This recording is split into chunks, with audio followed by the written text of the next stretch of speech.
برادران محترم، آج کا دن یہ عظیم دن ہے اور بہت جلیل دن ہے اور شان و عظمت والا دن ہے۔ آج کا یہ دن 3 شخصیات کی خوبصورت یاد ہمیں دلاتا ہے۔ وہ شخصیات 3 کون ہیں؟ حضرت ابراہیم علیہ السلام، حضرت اسماعیل علیہ السلام اور حضرت ہاجرہ رضی اللہ تعالی عنہا۔ میرے پیارے اسلامی بھائیوں، فرد سے افراد بنتے ہیں، افراد سے معاشرہ اور سماج بنتا ہے۔ آج دنیا یہ رونا رو رہی ہے کہ ہمارا معاشرہ تباہ ہو گیا، ہماری سوسائٹی بگڑ چکی ہے، ہمارا سماج بگڑ چکا ہے۔ آج سماج کے اندر برائیاں پیدا ہو گئی ہیں اور طرح طرح کی چیزیں پیدا ہو گئی ہیں، اور یہ ہو گیا اور وہ ہو گیا۔ کہیں شدت پسندی نے اپنی جڑیں مضبوط کر لی ہیں، اور کہیں منشیات افرید کی طرح ہمارے معاشرے اور سماج کے اندر پھیلتا جا رہا ہے، اور کہیں بیراہ روی کا شکار ہماری نئی نسل ہو رہی ہے۔ اور یہ ساری کی ساری باتیں ایک دوسرے سے ہم کہتے ہیں، لیکن حقیقت یہ ہے کہ اگر آپ کو سماج کو بہتر کرنا ہے تو سب سے پہلے فرد کو اچھا بننا پڑے گا۔ جب ہر فرد اچھا ہو جائے گا، افراد اچھے ہو جائیں گے، جب افراد اچھے ہو جائیں گے، سماج اچھا ہو جائے گا۔ آپ ذرا دیکھیے حضرت ابراہیم علیہ السلام کا جو فلسفہ ہے اور جو آج قربانی کا فلسفہ ہے، یہ ہمیں کیا بتاتا ہے؟ یہ آپ علماء کرام کے زبانی بارہا سن چکے ہیں، جو اس سے پیشتر حافظ صاحب سے اور قاسم صاحب سے بھی اس تعلق سے بہت کچھ آپ سماعت کر چکے ہیں۔ میں آپ کی بارگاہ میں یہ عریضہ پیش کرنا چاہتا ہوں، حضرت ابراہیم علیہ السلام جلیل القدر پیغمبر ہیں اور انہیں جد الانبیاء کہا جاتا ہے۔ سارے انبیاء کرام، اکثر انبیاء کرام ان کی نسل اور ان کی اولاد میں سے ہیں، چاہے وہ بنی اسرائیل کے ہوں یا بنی اسماعیل میں، تو نبی مکرم صلی اللہ علیہ وسلم اور سارے نبیوں کے سردار، یہ سب حضرت ابراہیم علیہ السلام کے خاندان اور ان کی نسل پاک سے یہ عظیم ترین شجرہ ہے۔ حضرت گرامی وقار، حضرت ابراہیم علیہ السلام جو جلیل اور عظیم خدائے قدوس کے پیغمبر اور اللہ کے نبی اور رسول ہیں، آج کا دن ان کی یاد اس طریقے سے تازہ کرتا ہے کہ حضرت ابراہیم علیہ السلام نے جو کام کیا ہے، ان کی دعائیں قرآن حکیم کے اندر موجود ہیں۔ اللہ کی بارگاہ میں انہوں نے دعا کی ہے، اور ایک دعا تو یہ کی انہوں نے کہ اللہ مجھے نیک اولاد عطا فرمانا۔ اللہ تبارک و تعالیٰ نے انہیں 2 بیٹے عطا فرمائے، دونوں نبی بیٹے عطا فرمائے۔ آپ دیکھیے کہ یہاں سے ایک سبق ملتا ہے، وہ سبق یہ ہے کہ انسان کتنا بڑا کیوں نہ ہو جائے، اسے یقینی طور پہ اولاد کی خواہش تو رہتی ہی ہے، لیکن نیک اولاد کی خواہش کرنا یہ انبیاء کی سنت بھی ہے، اور نیک اولاد یہ اللہ تعالیٰ کا عظیم ترین عطیہ بھی ہے۔ لیکن یاد رکھیے، اولاد کتنی اچھی ہو جائے، اولاد کتنی اچھی، اولاد اچھی اسی ٹائم ہوگی جب اس کی تربیت اچھی ہوتی ہے، جب اس کی تعلیم اچھی ہوتی ہے، جب اس کا کریکٹر اچھا ہوتا ہے، جب اس کا کردار اعلیٰ پیمانے کا ہوتا ہے۔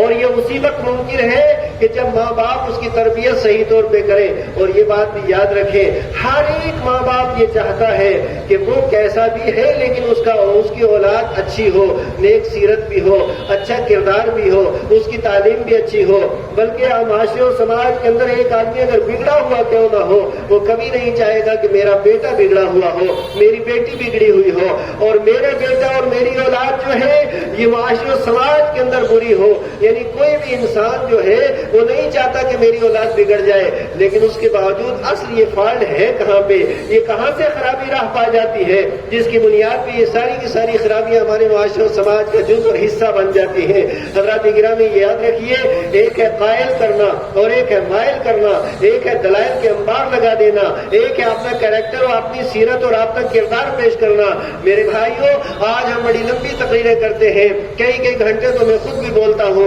بسا اوقات پوری رات میں تقریریں کی ہیں، ہمارے علماء اور خطبہ تقریریں کرتے ہیں، کئی گھنٹے کی ہماری تقریریں ہوتی ہیں، لیکن اس کے باوجود تاریخ شاہد ہے۔ ذرا دیکھیے صدیق اکبر رضی اللہ تعالیٰ عنہ کے خطبات، ان کی تقریریں کتنی تھی؟ کوئی تقریر 5 منٹ کی ہے، کوئی 10 منٹ کی ہے، کوئی 12 منٹ کی ہے، کوئی منٹوں میں ان کی تقریریں ہوتی تھی۔ یہ صحابہ کرام 1 گھنٹے تک تقریر نہیں کرتے تھے۔ نبی مکرم علیہ السلام کے خطبے نہایت مختصر ہیں، حضرت شیر خدا کے خطبے نہایت مختصر ہیں، حسنین کریمین کے خطبے نہایت مختصر ہیں، اولیاء کاملین کے خطبے نہایت مختصر ہیں۔ آخر وجہ کیا ہے کہ ایک طرف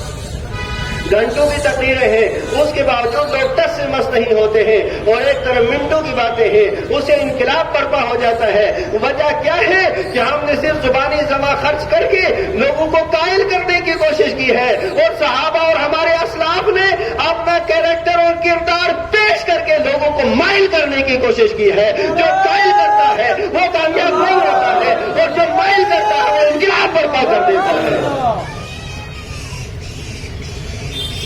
حضرات گرامی وقار، میں یہ عرض کر رہا تھا کہ قائل کرنا، آج ہم بھی اپنی اولاد کو قائل کرتے ہیں، یعنی ماں باپ یہ کہتے ہیں بیٹا نماز پڑھ، ماں باپ یہ کہتے ہیں بیٹا اچھا بن جا، ماں باپ یہ کہتے ہیں کہ بیٹا رائے راست میں آ جا، ماں باپ یہ کہتے ہیں کہ بیٹے تیری تعلیم اچھی ہونی چاہیے، تیری تربیت اچھی ہونی چاہیے، لیکن یہ بھی کیا کڑوی سچائی نہیں ہے کہ جب فجر کی اذان ہوتی ہے ماں بھی سوئی رہتی ہے، باپ بھی سویا رہتا ہے، جب ظہر کی اذان ہوتی ہے ماں اپنے گھر میں بیٹھی رہتی ہے اور ٹی وی کے سامنے ہوتی ہے، اور باپ یا تو ملازمت کرتا ہے یا اس کے علاوہ وہ کاروبار کے اندر مشغول رہتا ہے، یعنی ماں باپ کی حالت یہ ہے کہ ماں گھر کے اندر نماز نہیں پڑھتی ہے اور باپ مسجد کے اندر آ کر کے نماز نہیں پڑھتا ہے، اور جب ماں باپ دونوں نمازی نہ ہوں گے اور اس کے بعد وہ اپنی اولاد کو یہ سمجھے کہ وہ نمازی بن جائے، یہ سوال ہی پیدا نہیں ہوتا۔ یہ چنار کا درخت ہے، اس کے ساتھ پتے تو لگ سکتے ہیں لیکن آم کبھی نہیں لگ سکتے ہیں، لہذا اگر آم چاہیے تو پیڑ آم کا لگانا پڑے گا۔ اگر ہم اپنی اولاد کو سدھارنا چاہتے ہیں تو ماں باپ کو پہلے اپنی زندگی کے اندر سدھار پیدا کرنا پڑے گا۔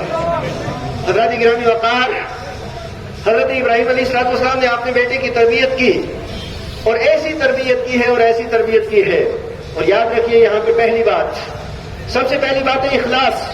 اور اخلاص کا مطلب یہ ہے کہ جو کام ہو وہ اپنے رب کے لیے ہو، اور قرآن کہتے ہیں ان صلاتی و نسکی و محیایا و مماتی للہ رب العالمین، میری قربانی اللہ کے لیے، میری زندگی اللہ کے لیے، میری موت اللہ کے لیے، میرا کام اللہ کے لیے، اور ایک بندہ مومن کا ہر کام خدائے قدوس کی رضا کے لیے ہونا چاہیے، اس کے خوشنودی کے لیے ہونا چاہیے۔ لیکن آج ہمارے معاشرے و سماج کا المیہ یہ ہے کہ آج ہم کوئی کام کرتے ہیں اس وجہ سے کہ پڑوسی کیا کہے گا، فلاں کیا کہے گا، فلاں کیا کہے گا، فلاں اس تعلق سے اس کے تاثرات کیا ہیں، تو ہمارے سارے کے سارے کام یہ افراد کے لیے، مخلوق کے لیے، فلاں کے لیے ہو گئے ہیں، جبکہ حدیث شریف یہ ہے، اٹھا کے دیکھیے صحیح مسلم مشکات المصابیح، اللہ کے پیارے محبوب فرماتے ہیں ان احب الاعمال عند اللہ الحب فی اللہ والبغض فی اللہ، کہ اللہ تعالیٰ کو سب سے پسندیدہ، اللہ کے نزدیک سب سے پسندیدہ عمل یہ ہے کہ کسی سے محبت ہو تو اللہ کے لیے، نفرت ہو تو اللہ کے لیے، ہمارا ہر کام خدائے قدوس کی رضا اور اس کی خوشنودی کے لیے ہونا چاہیے۔ اب دیکھیے حضرت ابراہیم علیہ السلام کا اخلاص اور تعلق باللہ، خدائے قدوس کے ساتھ تعلق کیا ہے، اللہ کی بارگاہ سے انہوں نے اولاد مانگ کر کے لی ہے، اور 99 سال کی عمر میں اللہ تعالیٰ نے حضرت اسماعیل انہیں عطا فرمائے۔ میں آپ سے پوچھنا چاہتا ہوں، اگر ایسا بیٹا کسی کو بڑھاپے کے عالم میں مل جائے جو خوبصورت بھی ہو، خوبصیرت بھی ہو، شان و عظمت والا بھی ہو، میں آپ سے پوچھنا چاہتا ہوں، دنیاوی ڈگریوں کے اعتبار سے اگر آپ دیکھیں گے، ہمارے جموں کشمیر کے اندر کوئی اگر KS آفیسر بن جائے، بولو ایسا بیٹا ماں باپ کو پیارا ہوتا ہے کہ نہیں ہوتا ہے؟ اگر ملک کی سطح پہ کوئی IAS آفیسر بن جائے، بولو ماں باپ کی آنکھوں کا وہ تارا ہوتا ہے کہ نہیں ہوتا ہے؟ تو دنیا کے جتنے سیاست داں، دنیا کے سارے سائنس داں، دنیا کے سارے مفکرین، دنیا کے سارے فلاسفہ، دنیا کے سارے علماء و مفتیان، ان سب کی عقلوں کو ملا دیا جائے تو ایک نبی کی عقل اور فہم و فراست کے کروڑویں حصے کے برابر بھی نہیں ہو سکتی۔ نبیوں کی وہ شان و عظمت ہوتی ہے، اور دنیا کے جتنے عہدے ہیں یہ سارے کے سارے کسبی ہیں۔ بندہ مدرسے کے اندر جا کر کے داخلہ لے لے، 11 سال محنت کرے، اس کے بعد اسے مفتی کی ڈگری مل جاتی ہے، 9 سال تک محنت کرے، فاضل کی ڈگری مل جاتی ہے، 7 سال تک محنت کرے، عالم کی ڈگری مل جاتی ہے، 4-5 سال اچھے طریقے سے محنت کرے، حافظ قرآن بن جاتا ہے، وہ اسی طریقے سے کالج اور یونیورسٹیز کا رخ کرے، اور اس کے بعد محنت و مشقت کرے، دن رات ایک کرے، اس کے بعد وہ پروفیسر بن سکتا ہے، ڈاکٹر بن سکتا ہے، IPS بن سکتا ہے، IAS بن سکتا ہے، اور کسی بھی عہدے کے اوپر جا سکتا ہے، لیکن روئے زمین پر، آسمان کے نیچے، زمین کے اوپر ایک عہدہ ایسا ہے کہ وہ صرف اور صرف رب تعالیٰ جسے چاہتا ہے اسے عطا فرماتا ہے، اور وہ ہوتا ہے نبوت کا، شان نبوت اور شان رسالت ہے۔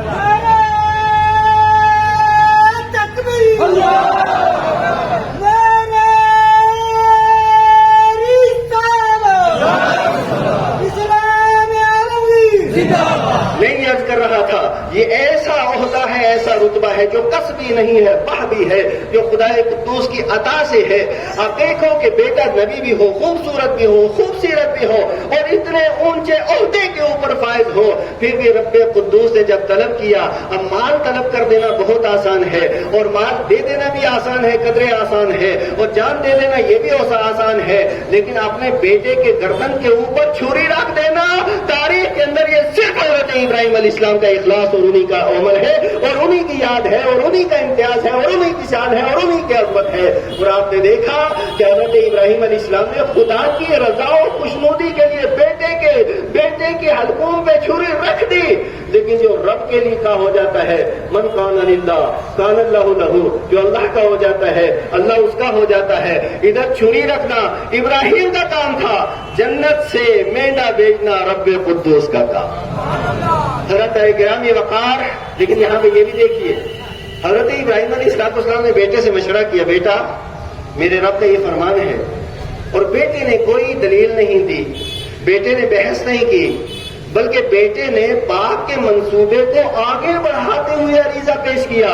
میرے والد محترم دیکھیے نا، باپ کو بیٹے سے بڑی محبت ہوتی ہے، لہذا آپ اپنی آنکھوں پہ پٹی باندھ لینا، آپ میرے ہاتھ اور پاؤں کو بھی باندھ دینا، کیونکہ ایسا نہ ہو درد کی وجہ سے میرے ہاتھ پاؤں ہلنا شروع کرے اور اس وقت آپ کے دل کے اندر رحم آ جائے اور کہیں میں قربان ہونے سے پیچھے نہ رہ جاؤں۔ اب دیکھیے روئے زمین کے اوپر ایسی تربیت ملے گی تو خلیل اللہ کے بیٹے ذبیح اللہ کی ملے گی۔ حضرات گرامی وقار، اب اسے کیا سبق ملتا ہے؟ اور پھر دیکھیے عورتیں، یعنی بڑے بڑے انسان کا منصوبے بنانا چاہتا ہے، کرنا چاہتا ہے، لیکن ہمارے خان بھی خواتین ہیں، اور کہیں ماں اور کہیں بہن اور کہیں بیوی، اور اس کے علاوہ جو ہمارے مقدس یہ رشتے ہیں یہ بھی بیچ میں حائل ہو جاتے ہیں، بیٹا یہ کام کرنے کی ضرورت نہیں، ادھر جانے کی ضرورت نہیں، یہ کہنے کی ضرورت نہیں ہے، یہ ہمیں اور آپ کو سب کو سننا پڑتا ہے۔ لیکن قربان جائیے حضرت ابراہیم علیہ السلام کی اہلیہ کے قدموں پہ کہ ان کی شان و عظمت کا عالم یہ ہے کہ جب نوجوان بیٹا خوبصورت نبی بیٹا اللہ نے طلب کیا، ابراہیم علیہ السلام لے کر کے گئے، حضرت حاجرہ نے شکوہ نہیں کیا ہے اور کوئی شکایت نہیں کی ہے، بلکہ کہا میرے سرکار جس کے اندر آپ راضی ہیں اسی میں میں راضی ہوں، آپ لے جائیے۔ یعنی حضرت حاجرہ نے حضرت ابراہیم کی رضا کے لیے، اپنے شوہر کی رضا کے لیے بیٹا ان کے حوالے کر دیا، بیٹے نے باپ کی رضا کے لیے اپنے آپ کو قربان کروانا برداشت کر لیا، اور باپ نے خدا کی رضا کے لیے بیٹے کو قربان کرنے کے لیے چلا گیا۔ اللہ تعالیٰ اور فرشتے یہ منظر دیکھ رہے تھے، خدا نے ایسا کرم فرمایا ہے کہ ان سب کو ایسا صلہ و جزا عطا فرمائی ہے کہ آج جہاں پہ حضرت حاجرہ کے قدم پڑے تھے، صبح قیامت تک جب تک حاجی دوڑ نہ لگا دے ہاتھ ان کا قبول نہیں ہوتا اللہ کی بارگاہ۔ حضرات گرامی، وجہ کیا ہے؟ یہ حضرت حاجرہ کی سنت کا قیامت یہ کیوں قائم و دائم ہے؟ ان کے اخلاص کی برکت ہے۔ یہ حضرت اسماعیل علیہ السلام کی یاد آج تک کیوں باقی ہے؟ ان کے اخلاص کی برکت ہے۔ صحابہ کرام رضوان اللہ تعالی علیہم اجمعین نے نبی مکرم صلی اللہ علیہ وسلم کی بارگاہ اقدس میں یہ عریضہ پیش کیا، ما ھذی لذاہی یا رسول اللہ، یہ قربانیاں کیا ہیں؟ آپ نے ارشاد فرمایا سنت ابیکم ابراہیم، تمہارے ابا حضرت ابراہیم علیہ السلام کی سنت ہے۔ اور پھر صحابہ نے دوسرا سوال کیا، فما لنا فیھا یا رسول اللہ، ہمیں کیا ملے گا اگر قربانی کریں گے؟ آقا نے ارشاد فرمایا بکل شعرۃ حسنہ، ہر بال کے بدلے میں اللہ تعالیٰ تمہیں ایک نیکی عطا فرمائے گا۔ حضرات گرامی قادر، یہ مختصر سا فلسفہ میں نے آپ حضرات کے سامنے پیش کیا، اور یہ حضرت خلیل اللہ علیہ السلام کی صرف ایک آیت مبارکہ اور ایک دعا ان کی قرآن حکیم کے اندر رب قدوس قرآن حکیم میں ارشاد فرماتا ہے قال ابراہیم رب اجعل ھذا بلدا آمنا وارزق اہلہ من الثمرات۔ گرامی، حضرت ابراہیم علیہ السلام نے اللہ کی بارگاہ میں یہ عریضہ پیش کیا، مولا یہ جو شہر مکہ ہے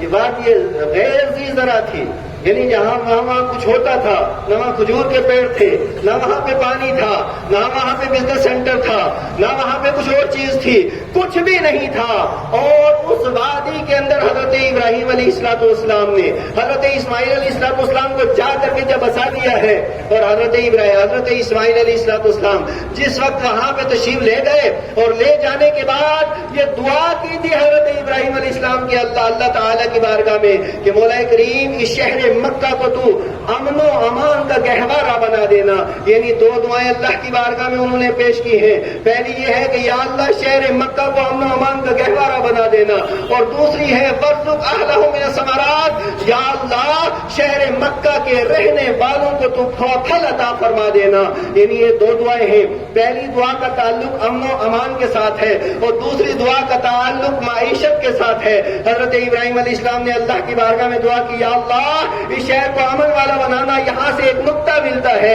وہ نقطہ کیا ہے کہ تعمیری بات ہوگی، ترقی کی بات ہوگی، معیشت کی بات ہوگی، عظمت و رفت کی بات ہوگی، سیاست و قیادت کی بات ہوگی، تدبیر منزل کی بات ہوگی، شہر و سوسائٹی کی بات ہوگی، یہ ساری کی ساری باتیں ہوں گی بعد میں۔ سب سے پہلے جو بات ہوگی وہ امن و امان کی بات ہوگی۔ جب امن و امان قائم ہے تو پھر تعمیر و ترقی بھی ہوگی، جب امن و امان قائم ہے پھر معیشت بھی آگے بڑھے گی، جب امن و امان قائم ہے پھر ملک بھی آگے بڑھے گا، جب امن و امان قائم ہے پھر تعلیم و تربیت بھی ہوگی، جب امن و امان قائم ہے پھر ساری کا سارا معاشرہ و سماج بہتر پھلتا پھولتا نظر آئے گا۔ حضرت ابراہیم علیہ السلام کا کیریکٹر، حضور حضرت ابراہیم علیہ السلام کا کردار، حضرت ابراہیم علیہ السلام کی دعا، حضرت ابراہیم علیہ السلام کا فرمان، یہ ہمیں واضح پیغام دے رہا ہے کہ لوگوں کچھ بھی ہو جائے کسی حال میں تمہارا امن و امان غارت نہیں ہونا چاہیے۔ حضرت گرامی وقار، اس آج کے ماحول کے اندر ہمیں سبق لینے کی کوشش کرنی چاہیے اور سبق بھی لینا چاہیے۔ آج دیکھیے کہ مختلف ملک کے اندر دیکھیے، دنیا کے اندر دیکھیے، اپنے علاقوں کے اندر دیکھیے،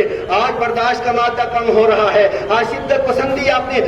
پسندی بڑھ رہی ہے اور برداشت ختم ہو رہی ہے، جبکہ نبی پاک علیہ السلام نے ہمیں برداشت کا درس دیا ہے، صحابہ کرام نے برداشت کا درس دیا ہے، اہل بیت اطہار نے برداشت کا درس دیا ہے۔ یہی وجہ ہے کہ جب عدم برداشت ہو جائے تو اس کے بعد پھر معاشرہ اور سماج تباہ و برباد ہو جاتا ہے، ملک تباہ و برباد ہو جاتے ہیں۔ یہ جنگیں صرف اور صرف اپنے برداشت کی بنیاد پہ ہوتی ہے، تباہی اپنے برداشت کی بنیاد پہ ہوتی ہے اور بربادی اپنے برداشت کی بنیاد پہ ہوتی ہے، اور معاشرے اور سماج کے اندر جتنی بھی نفرتیں ہیں یہ عدم برداشت کی بنیاد پہ